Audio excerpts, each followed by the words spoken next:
Labadiena. Dalinuosi šiandien svarbia žinia, kuri buvo pranešta taip tyliai, kad daugelis net nepastebėjome. Deja, aš irgi. Šių metų kovo 27 dieną kompanijai AstraZeneca prašant, Europos komisija panaikino jos COVID vakcinos registraciją. Motyvai yra neaiškus. AstraZeneca taip pat visai neseniai teisme pripažino, kad ši vakcina nuo COVID-19 gali sukelti trombozę, tai yra kraujo krešulius kraujagyslėse ir jų užsikimšimą, sukelianti pažeisto organo ar jo dalies žuvimą.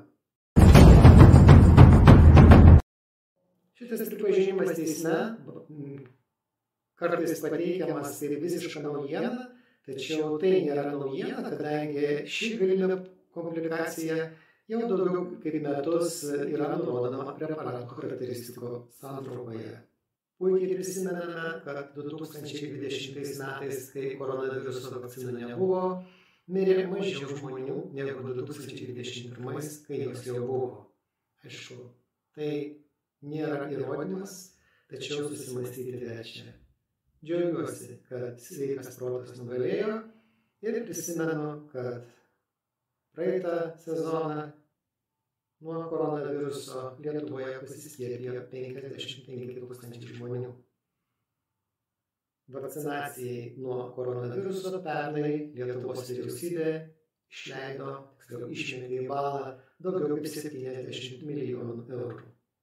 Agitatoriaus prieš skiepus paklausčiau, ar tu nori, kad daugiau žmonių mirtų? Skiepas tai vienintelis kelias į normalų gyvenimą, todėl kviečiu, skiepkimės. Aš už laisvę nuo kvailybių.